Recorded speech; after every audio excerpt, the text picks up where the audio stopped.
Es un gozo poder volver a la iglesia. Hizo un paréntesis, ustedes saben, estuve aquí el 16 por una emergencia, pero bueno, ahora estamos de vuelta con todo, o con casi todo. Y doy gracias al Señor por el tiempo que pudimos descansar. Los quiero invitar a que abran sus Biblias en el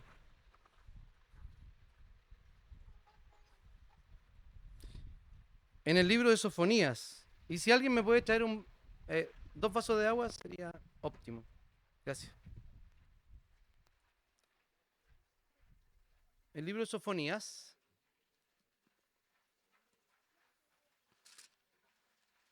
Y vamos a leer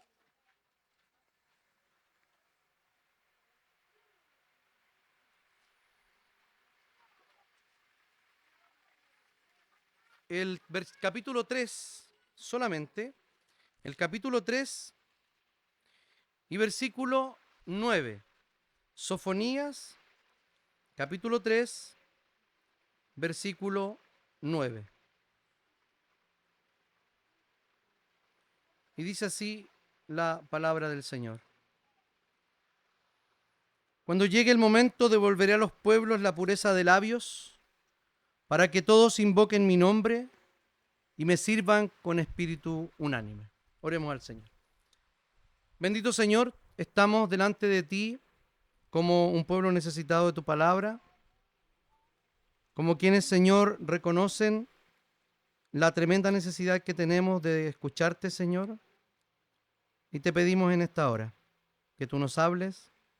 Yo te pido, Señor, que tú guíes mis labios, mis pensamientos, Señor, y que no sean mis opiniones las que queden en la mente de mis hermanos, sino puramente tu palabra, el Evangelio de Jesucristo.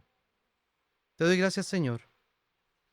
Te bendigo en esta hora, en el nombre y en los méritos de Jesús. Amén.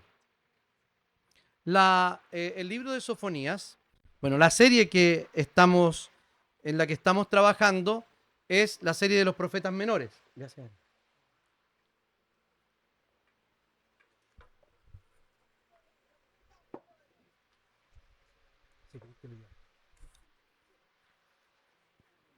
Les voy a explicar por qué me tomo un vaso de agua completo.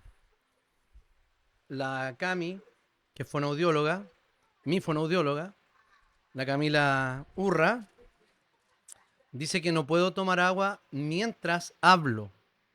Entonces debo, ¿cómo se llama? Hidratarme antes.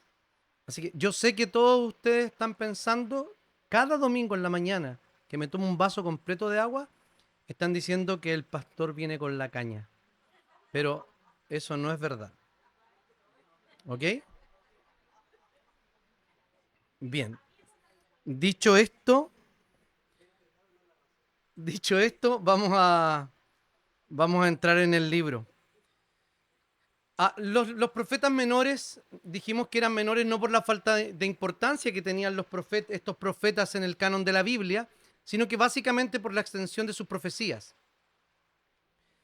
Muchos de ellos, o de muchos de ellos, no se nos dice todo lo que quisiéramos saber, como por ejemplo sus familias, de dónde son, ¿cierto? Algunos simplemente aparecen en escena y desaparecen. Ahora en el caso de Sofonías es un caso distinto.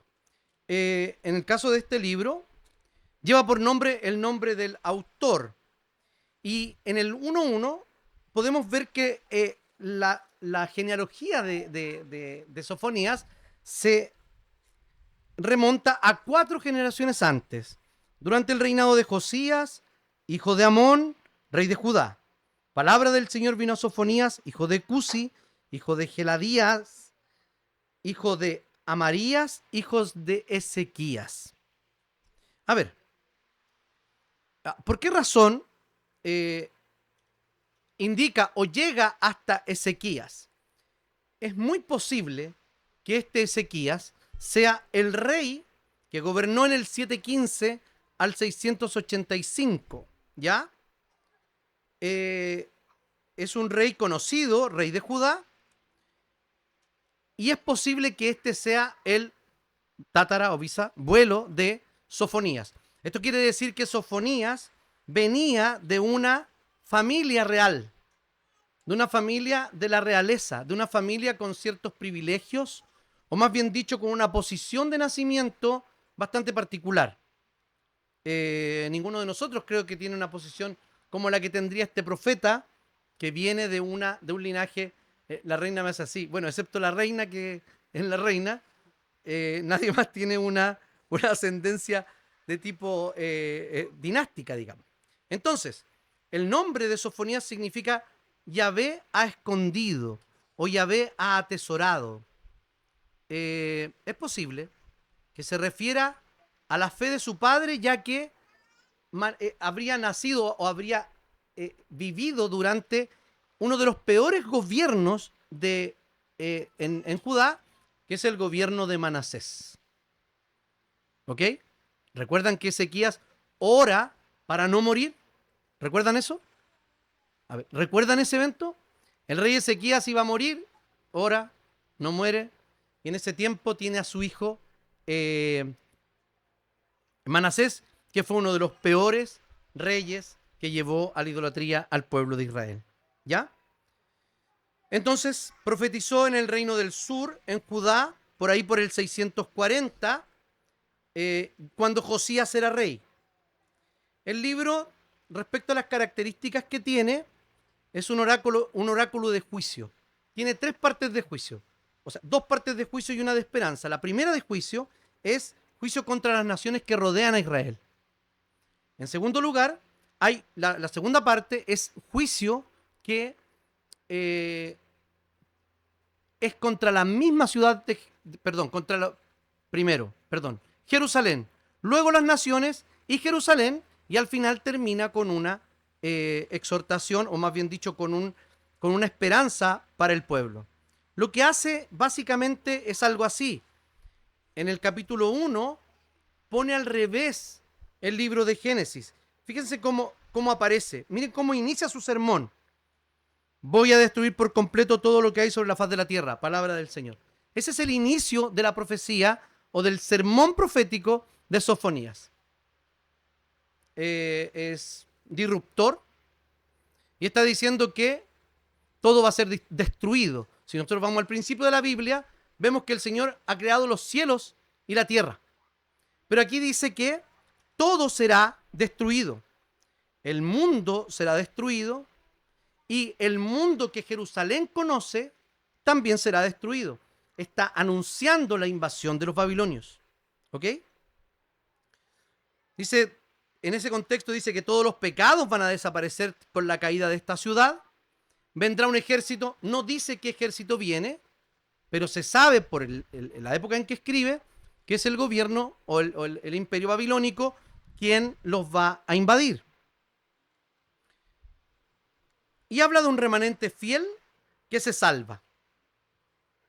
Ahora, cuando habla del remanente fiel, ojo, nunca habla de las características personales de ese remanente fiel, sino que cada vez que la Biblia habla de salvación, dice 2 cosas básicamente: que la salvación le pertenece al Señor y que está motivada por su gracia y misericordia, no por otras cosas. Si nosotros tuviéramos que ganar algo de Dios, ¿quién quedaría en pie delante de su juicio? ¿Alguno de nosotros? Nadie. Ninguno de nosotros quedaría en pie delante de su juicio. Cuando habla de las naciones, amplía los márgenes de esta profecía para hablarle a las naciones que rodean a la ciudad, y todos los que se constituyen como enemigos del pueblo de Dios se constituyen también como enemigos de Dios. Esto quiere decir que acusa toda la corrupción, la violencia y la arrogancia que hay en los pueblos circundantes. Todos van a ser aplastados por Babilonia. Pero fíjense algo, sucede que en este contexto siempre está la soberanía de Dios en medio de la confusión. En medio de la confusión y del juicio, Dios nunca pierde el control de lo que está haciendo. Y hay una esperanza que comienza allí donde nosotros acabamos de leer en el capítulo 3, versículo 9. Que cuando llegue el momento, el Señor le va a devolver la pureza de los labios a los pueblos, para que todos invoquen el nombre del Señor y me sirvan con un espíritu unánime. Esto es la esperanza que la Biblia nos pone siempre respecto del final de los tiempos. De hecho, la Biblia habla y dice que, cuando dice de los pueblos unánimes, dice que vio una gran multitud en el Apocalipsis, que estaba formada de todo pueblo y nación, y todos alababan al Cordero. Vamos a entrar entonces en las características o más bien dicho, en las secciones que vamos a mirar de este libro profético.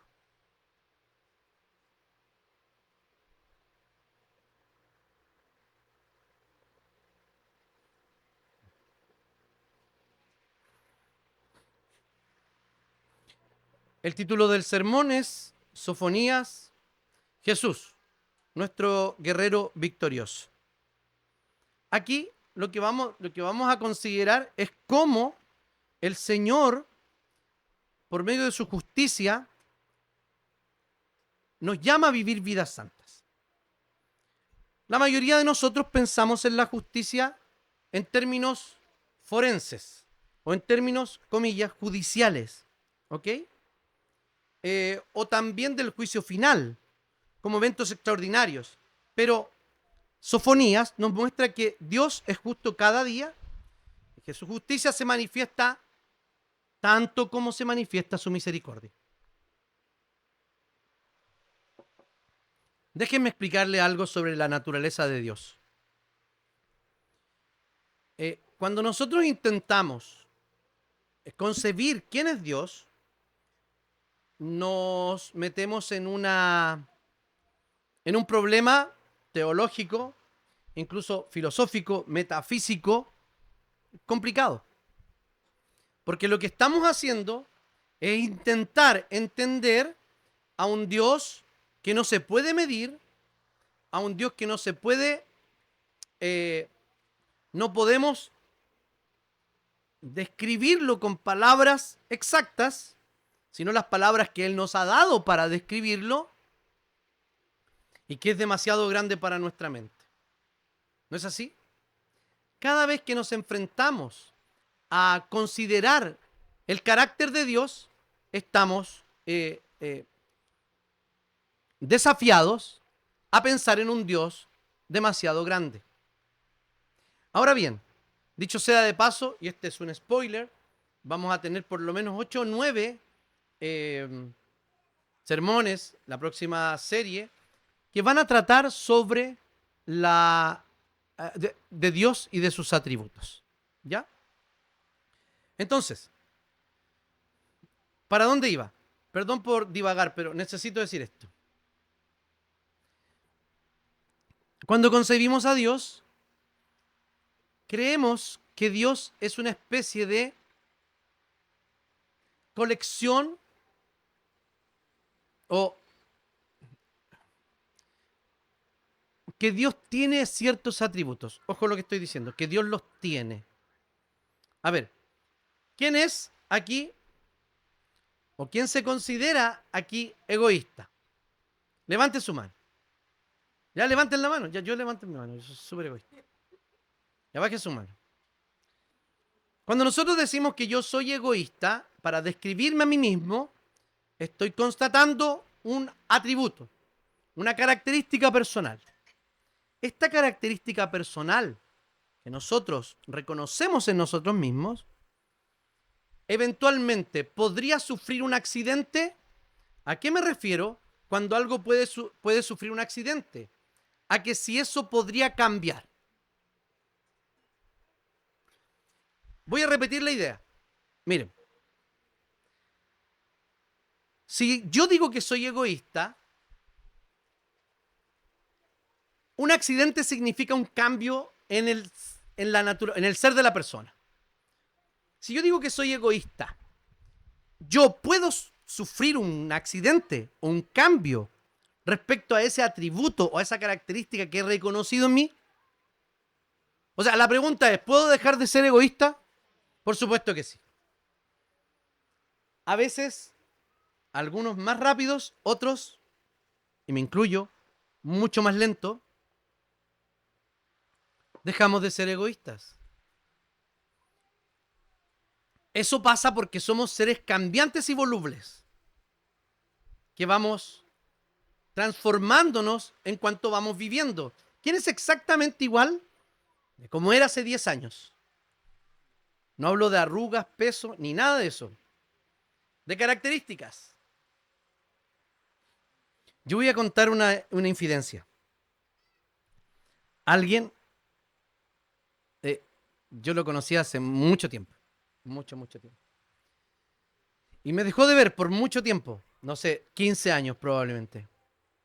Entonces yo lo saludo. Hola, ¿cómo estáis? Le doy un abrazo. Me dijo, Vladi, ¿te puedo decir algo? Por supuesto. Me dice, pero es que voy a ser muy sincero contigo. Ok, le dije, está bien. Me dice, ¿sabéis que ahora dan ganas de abrazarte?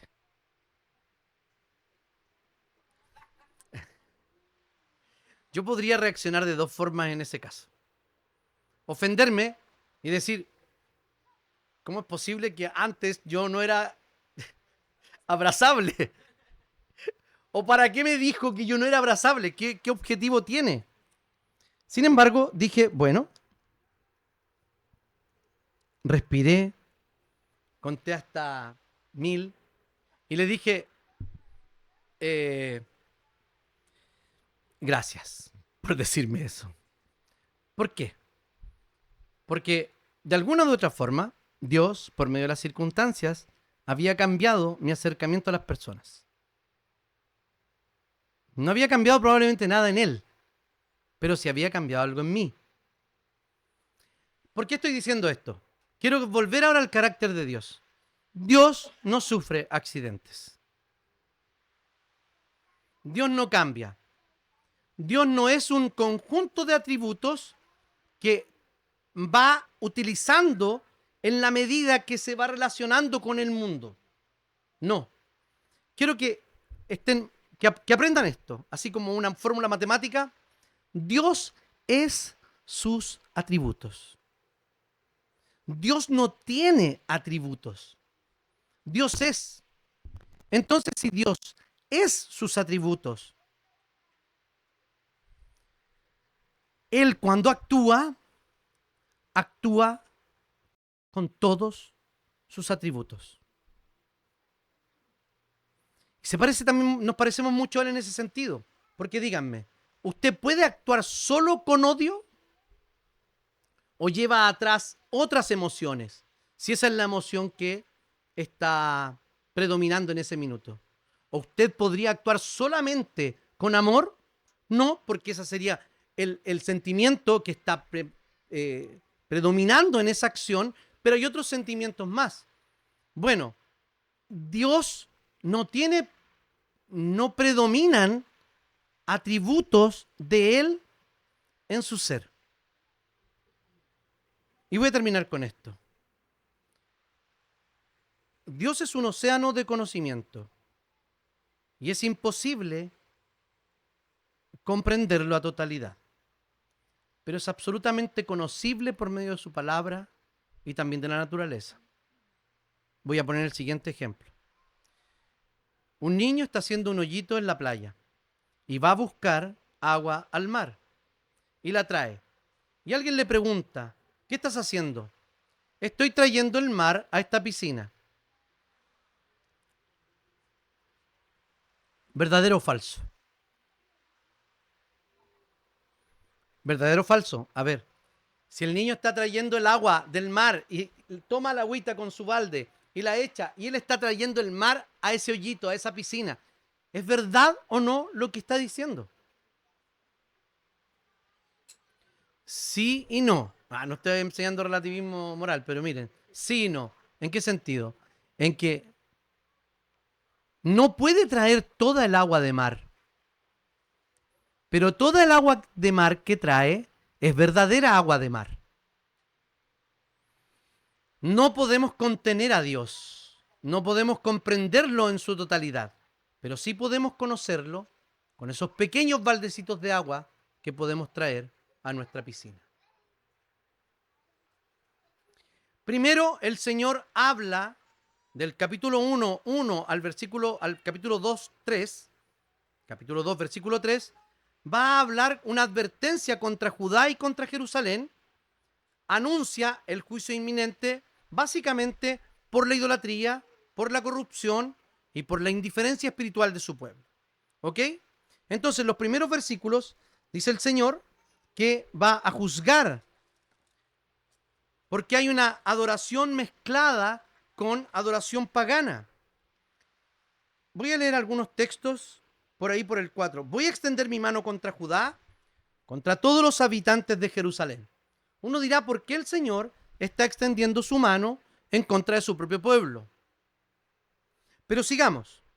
Voy a borrar de este lugar los restos de Baal, lo mismo que el recuerdo de sus ministros idólatras y de sus sacerdotes.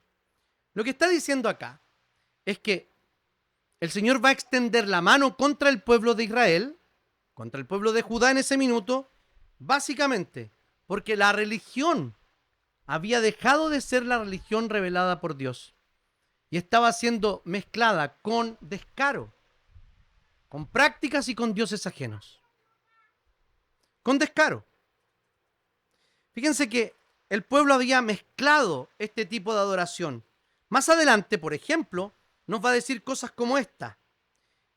Ese día castigaré también a todos los que dan un salto para cruzar la puerta y a los que llenan de robo y engaño las casas de sus amos. Cuando leí este texto dije, ¿qué significa esto de saltar la puerta o saltar la pasada de la puerta? ¿A alguien se le ocurre algo? ¿Qué podría ser? A ver, no quiero que me diga el origen porque el origen no está claro. Pero sí el propósito. ¿Por qué harán eso? A ver, si usted se devuelve, sale de su casa y se devuelve, ¿cuántas veces se sienta? ¿Por qué se ríen? Así como, tres.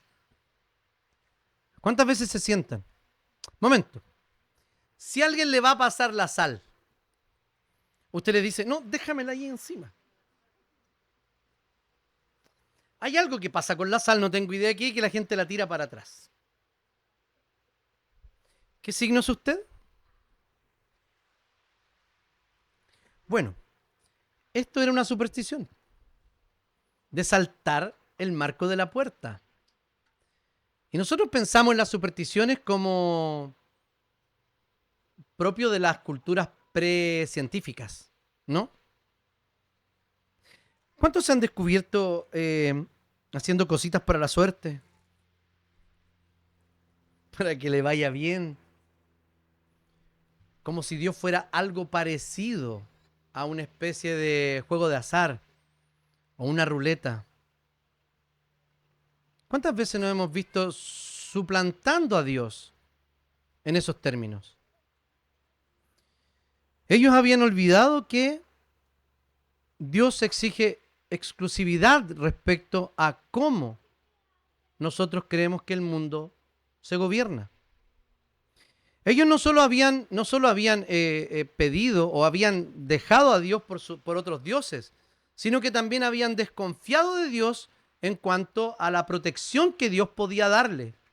Ellos se habían asociado con otras personas, con otros pueblos, para defenderse eventualmente de Babilonia, pero habían hecho pactos con religiones paganas. ¿Qué denota del pueblo este asunto?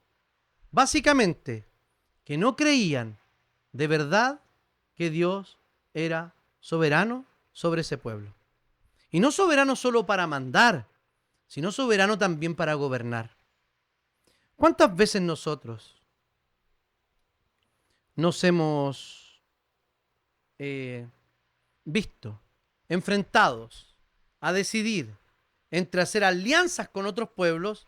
Esto quiere decir tomar recursos para cualquier área de nuestra vida, recursos que no son Dios mismo, y lo hemos tomado como una especie de seguro, de suplemento, o una especie de seguro complementario de salud. ¿Han visto eso? ¿Cierto? La gente, ¿por qué? A ver, ¿por qué la gente compra un seguro complementario de salud? Yo jamás he tenido, sí, tengo un seguro complementario de salud. Jamás había tenido un seguro complementario de salud. Díganme, ¿para qué sirven? Los que trabajan la EVE quiere decir, para estar seguro. Gracias, EVE.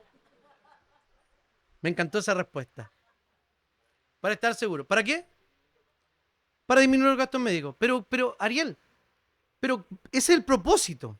Pero ya, ¿y de dónde nace la necesidad de comprar un seguro? ¿Por qué? Porque el plan que tenemos, ya sea en FONASA, en lo que sea, es insuficiente.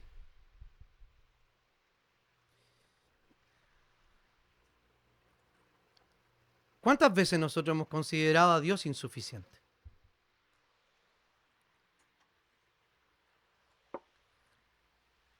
En cualquier área de nuestra vida. Cuando queremos suplementar incluso no solo nuestras seguridades propias, sino también nuestra propia relación con Dios. La justicia de Dios no es pasiva ni ajena a su pueblo, sino que siempre Él interviene constantemente para hacernos volver ¿a qué? A que creamos que Él es el único Dios verdadero, que no hay otro Dios. Y antiguamente, estas religiones arcaicas o pueblos arcaicos antiguos ponían altares. Debemos preguntarnos, en el altar de mi propio corazón, ¿qué dioses he levantado delante de él? El Señor ofrece oportunidad a su pueblo y les dice: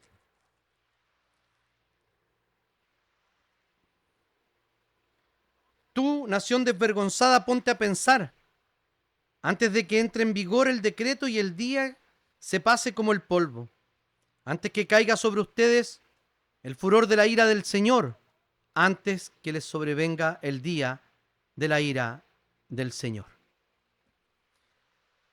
Siempre el Señor está dando oportunidades. Este atributo de Dios se llama longanimidad. ¿Saben lo que es la longanimidad? Es de ánimo amplio, paciente.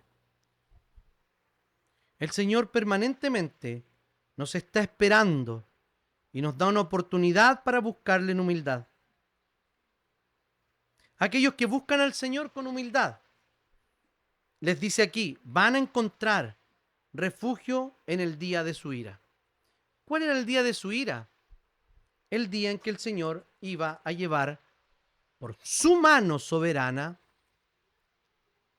al ejército de Babilonia para disciplinar al pueblo de Dios. Ahora, queda un poco confuso cuando se nos dice que el Señor es nuestro refugio, debemos refugiarnos en Él, o que el Señor es justo. ¿Saben lo que pasa aquí? Que no podemos entender ninguna profecía del Antiguo Testamento si no es a la luz de la persona de Jesucristo. Para todos los que se arrepienten y confían en Él, dice Mateo, el Señor es un refugio seguro.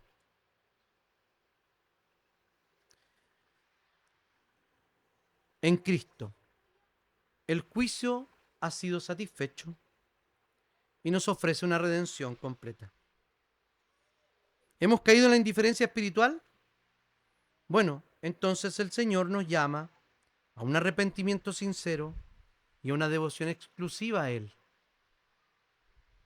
Que nada esté, que nuestra confianza no esté puesta en nada más que en Jesús.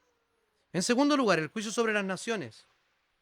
Dios no solo juzga a su pueblo, sino también a las naciones vecinas por su pecado y orgullo. Habla de varios. Habla de Filistea, Moab, Amón, Etiopía y Asiria. ¿Saben por qué básicamente está condenando a estas naciones? Porque las naciones confiaban en su poder y rechazaban a Dios, y por eso iban a enfrentar su juicio. Y no es nada distinto hoy día. ¿Por qué razón? Porque el Señor dice que va a castigar a aquellos que son poderosos y que han utilizado ese poder para el mal. A estos pueblos, por ser crueles con su pueblo, dice que los va a castigar. Si nosotros tenemos enemigos, como iglesia, el Señor está dispuesto a pararse como un guerrero enfrente para proteger a su iglesia. Jesús prometió que ni las puertas del Hades iban a prevalecer contra la iglesia de Dios. ¿No es así? Y de eso estamos seguros. El Señor nos cuida como si estuviera cuidando su retina, la niña, de sus ojos. Con una reacción, si a alguien le quieren meter el dedo en el ojo, díganme, ¿uno qué pasa? Incluso si va rápido en una bicicleta y le pega una rama, ¿qué va a hacer? Va a cerrar los ojos. Es así como el Señor nos cuida y nos protege. El Salmo dice que el que habita al abrigo del Altísimo morará bajo la sombra del Omnipotente. Y que también el Señor nos cuida y nos protege como la gallina a sus polluelos. Ellos no confiaban en Dios. Los pueblos vecinos no confiaban en Dios.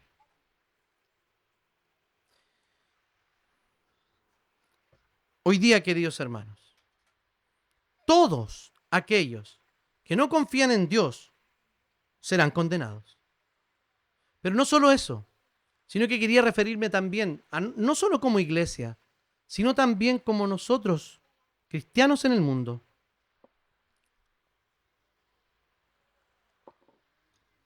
¿Usted siente que hay personas que se levantan como enemigos suyos? ¿Cuál es nuestra primera intención cuando nosotros somos ofendidos o cuando nosotros somos atacados? ¿Cuál es la primera intención, la primera reacción nuestra? ¿Cuál es? Defendernos, ¿no? La primera reacción es defendernos y es absolutamente normal. Pero sí tenemos momentos de cordura. En ese momento de cordura debemos recordar que es Dios quien condenó a Filistea, Moab, Amón, Etiopía y Asiria. Y posteriormente, después de usarlo, a Babilonia. Y después a los macedonios. Y después más adelante a los romanos. Y así para adelante, el Señor es quien pone y saca reyes. Si el Señor está preocupado de esta historia tan macro, también, queridos, está preocupado de nuestras pequeñas historias personales. Si a usted en la vida se le han constituido enemigos, personas, en el trabajo, donde sea, el Señor está peleando por usted. El Señor va a pelear por usted. No desconfíe. No intente defenderse. Ore. Y toda la rabia que tiene, póngala delante del Señor. ¿Saben por qué? Hay salmos que le desean mal a la gente, ¿cierto? ¿Saben cómo se llaman esos salmos? Imprecatorios. ¿Alguien sabe un trocito de un salmo imprecatorio? Que el Señor, que sus hijos sean arrojados en la piedra. O sea, como a caballo, y que toman al cabro chico y lo tiran contra una piedra. Eso pedía el salmista y nos dice, ¿cómo va a pedir esto? Bueno, los salmos son una radiografía o constituyen la anatomía de todas las emociones humanas. Cuando el salmista escribía, o oraba en este caso, lo hacía con total honestidad y ponía todos los deseos de que sus hijos fueran muertos, de que ellos fueran reventados, que fueran consumidos, que fueran desaparecidos de la faz de la tierra. Pero ¿saben lo que pasa? Si uno pone toda esa frustración y esa rabia delante del Señor, se va a parar de ahí sin esa rabia, sin esa frustración. Y lo que va a pasar es que va a poner y dejar eso en los pies del Señor. Y Jesús es nuestro propio guerrero, porque el Señor no permite que hagan injusticia con nosotros. Jesús es el juez de todas las naciones. Y saben que en la cruz el Señor llevó el juicio por su pueblo. Él se apropió del juicio. Déjeme explicarle esto. No es un trámite, no era un trámite el Señor el que estaba cumpliendo. El Señor lo que estaba haciendo era sufrir la pena que nosotros merecíamos sufrir. ¿Por qué razón pudo ponerse allí? Porque Él vivió la vida que nosotros debíamos vivir. Y por eso que es el único capaz de morir por otro. Y que eso traiga un efecto respecto de la ira de Dios, que la ira de Dios sea aplacada. Cuando el Señor se pone allí, Él no solo experimenta la muerte física por 3 días. La muerte espiritual o la muerte eterna podríamos definirla así como la ausencia total de la presencia de Dios, aquella presencia que bendice. Y podemos deducir de las palabras que Jesús dijo que Él sí experimentó esa soledad. La depresión máxima que puede sentir un ser humano, que es la soledad. Y le dice al Padre: Eloi, Eloi, lama sabactani. Dios mío, ¿por qué me has desamparado? El Señor ya fue desamparado por nosotros. El Señor ya sufrió la soledad para que nosotros no la sufriéramos. El Señor ya pagó por nuestros pecados para que nosotros no los sufriéramos. Dios es justo con todos, pero no debemos confiar en posición o privilegios, porque ciertamente por nosotros no los tenemos, sino por la posición y el privilegio que el Señor nos ha regalado a nosotros en la cruz. Y hay esperanza para las naciones y también para Jerusalén después del juicio. Hay una transformación global. Dice que Dios, el texto que leíamos al principio, que el Señor purifica el lenguaje de los pueblos para que le adoren en unidad. ¿Qué sucedió? ¿Qué sucedió cuando querían adorarse a sí mismos los seres humanos? ¿Recuerdan? Se nos dijo que teníamos que reproducirnos y llenar la tierra. ¿Pero qué pasó? No. Nos vamos a hacer un nombre para, por si nos quieren dividir, nosotros podamos tener una sola lengua y un solo centro. ¿Y qué empezaron a construir? La Torre de Babel. Cuando nosotros vemos esto, vemos que ellos querían tener una sola lengua para buscar una unidad de tipo artificial. Pero cuando miramos el Nuevo Testamento, hay personas en el Pentecostés que ¿qué están hablando? Están hablando distintos idiomas entre sí, pero habían logrado una unidad que solamente se logra por el Espíritu. Y eso que pasó en Pentecostés, que todos hablaban de las maravillas de Dios en distintos idiomas, esos idiomas aparentemente no se van a clausurar, sino que vemos en Apocalipsis, y como yo citaba al principio, que vi una gran multitud de toda lengua, pueblo y nación. O sea que no necesitamos nosotros hablar el mismo idioma. No necesitamos trabajar en los mismos trabajos. No necesitamos nosotros como comunidad tener tantas y tantas cosas en común para amar al otro. Lo único que necesitamos en común Es la esperanza que tenemos en Cristo Jesús. Que usted es pecador, necesita salvación, que yo soy pecador y necesitamos salvación, y que ninguno de nosotros es mejor que otro.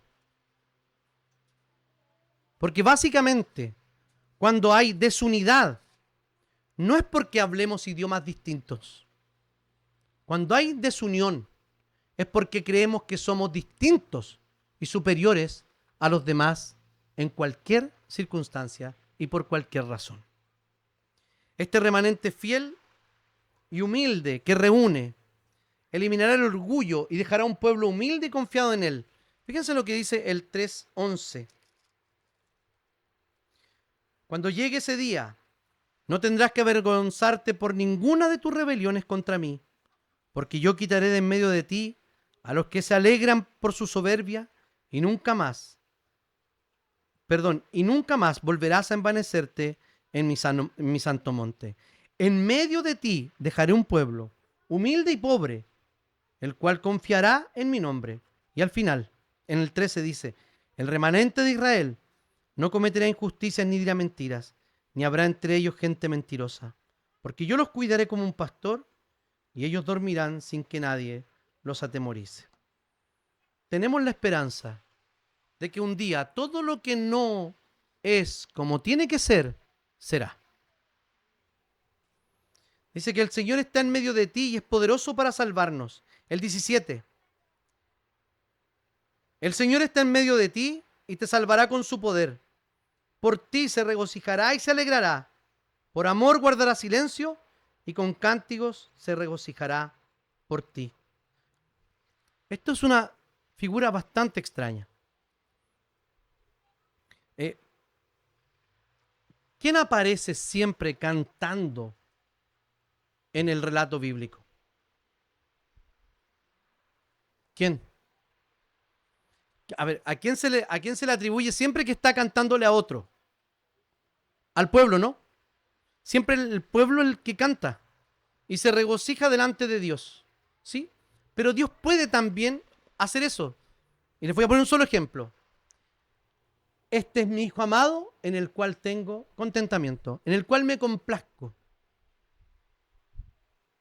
Y al ver a su pueblo redimido completamente, el Señor tiene esta misma felicidad y dice que se regocijará por ti, se alegrará y con cánticos se regocijará por ti. Es muy extraña la figura. Es como si Dios estuviera tan alegre que canta. Dios no solo restaurará completamente a su pueblo y nos librará de todo mal, sino que también se regocijará en nosotros. Jesucristo, el verdadero guerrero, el guerrero victorioso, que reina en medio de su pueblo, podemos verlo aquí. Y volvemos al Apocalipsis. En el capítulo 19, versículos 11 al 16. Quiero que escuche con atención.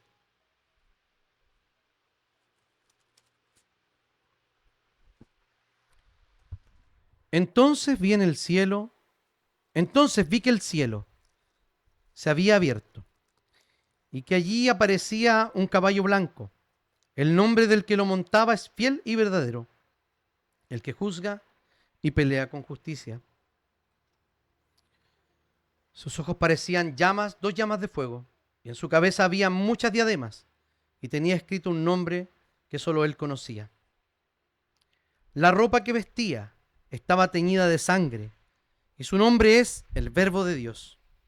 Iba seguido de los ejércitos celestiales, que montaban caballos blancos y vestían linos finísimos, blanco y limpio. De su boca salía una espada, afilada para herir con ella a las naciones. Él las gobernará con cetro de hierro y pisará el lagar del ardiente vino de la ira de Dios Todopoderoso.